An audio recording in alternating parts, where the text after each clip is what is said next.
Hello and welcome back to another Talking Tale video. In today's one, we're going at the Timothy the Archie Adventures, issue number 37. And this issue was one which, looking at the cover, it looks pretty, interesting because we got to see the turtles doing wrestling kind of stuff. And with the actual issue itself, it's very much a filler type of issue with just the turtles going to outer space, doing some wrestling stuff for one issue, and then just going back home afterwards. And I have to say that overall, there was a lot of stuff that really felt was rushed and just felt so fillery, but at the same time there was at least one decent moment which I do think makes up for this issue. But overall for this issue, it's not one of the best ones they've made. Okay, so yeah, actually getting into this issue. So on the first few pages, there isn't really too much to really talk about here, just because we just get to see the turtles, Splinter, and Ninjara. They're still going through the desert, and they're just talking to each other about more or less like what happened in the last issue, like Verminator Rex. We got talking about Shredder, the time slip, and all that kind of stuff. And then we also get to see Mikey. He's whinging and whining about not being able to go home, having to stay and go explore other places where he doesn't really want to. And so even suggests going to maybe London, Paris, or just something like that, just to get away from it and actually go to somewhere nice.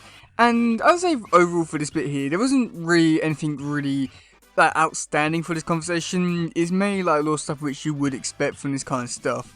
But that's when we get to see Cully. He shows up and then asks them, do you want to come with me and you can go back to the wrestling world for a little bit, and afterwards I can take you back. And they do surprisingly agree to this. And this is where the issue does, I won't say falls off a little bit, just because this is where things feel really rushed, despite them having some pretty decent ideas in this issue.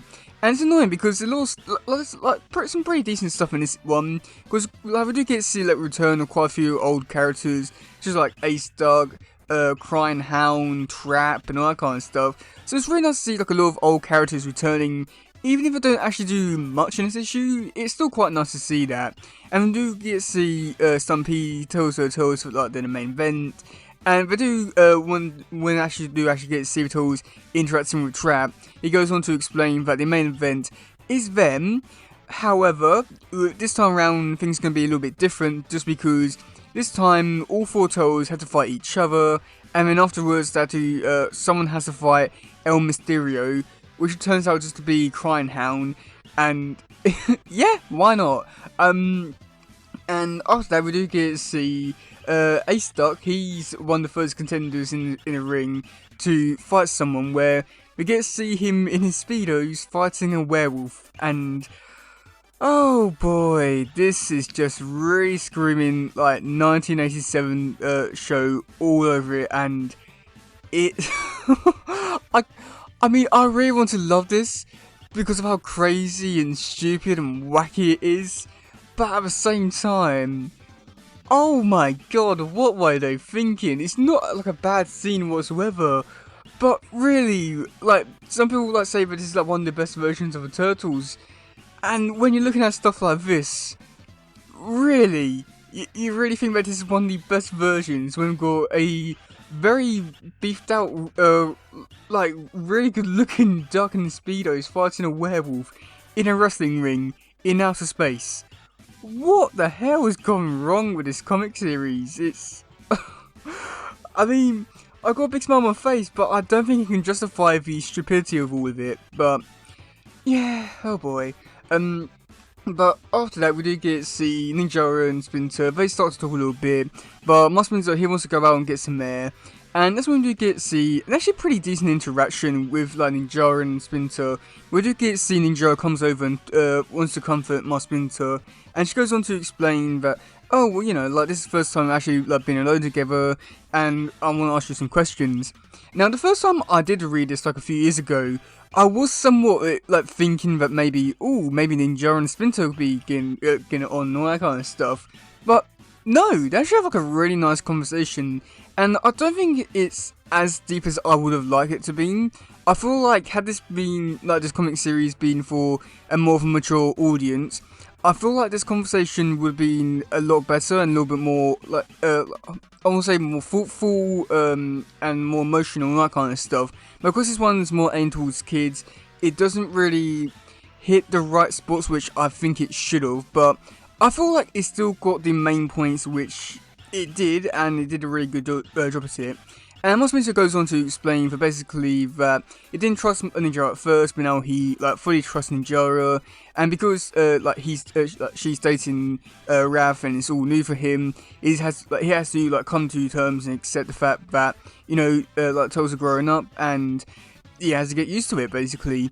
And I just thought that it was just like a really nice scene between these two characters, and so much don't get to see too often, like between like these two characters and just like any characters in general, like back in then or even nowadays, where we do have like pretty decent interactions with characters that are just ones which you just be like, oh yeah, that's good. But I do feel like there was definitely a lot of stuff that could have been there had this been for a more mature audience. But either way, it's not really. But so yeah, moving on. We do get to see the Turtles actually compete in the actual ring itself, and we do get to see, I think it's like Leo takes out Mikey first, and we get to see like Leo and Raph, they take Donnie out of the ring, but he's not out, and Leo and Raph have a pretty decent fight before Donnie just comes jumping in and just knocks out Raph, and I mean, like it was an amazing fight. I do feel like there was a lot of space that could have been like. I feel like had they taken out the like A-Stock stuff and given like more pages to the Turtles fighting, this could have been like one of the best fights. But unfortunately, it's not. I mean, I really did enjoy the fight scene itself, with seeing all the Turtles interact and fighting each other. It's really nice to see, but it was just a bit too short. And then even after that, we do get to see Donnie fighting El Mysterio, which was Crying Hound, and even then, there wasn't really too much to it. It felt a bit short and rushed, but what I want to say, just like 4 pages to that fight. I feel like there was a lot of stuff I was missing, but he still did a decent job of what he was trying to do. And we do get to see Donnie, he wins. And then for the final page, which was just so disappointing, where we do get to see Cuddly, he's just flying through the, like space and dimensions to just send the Turtles home.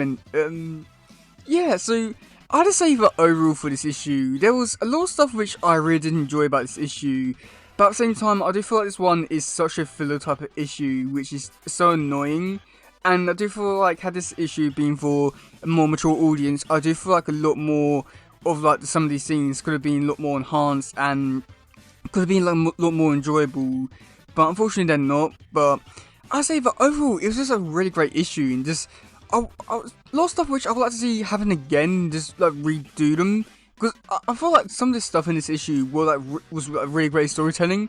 So maybe some of it was a bit unnecessary with A-Stock, but I loved it nonetheless. But yeah, let me know in the comment section below what do you think about this issue. Do you like it? Do you not? And yeah, that's it for today, guys. Please share, subscribe, and all that stuff. Goodbye, yo, bye.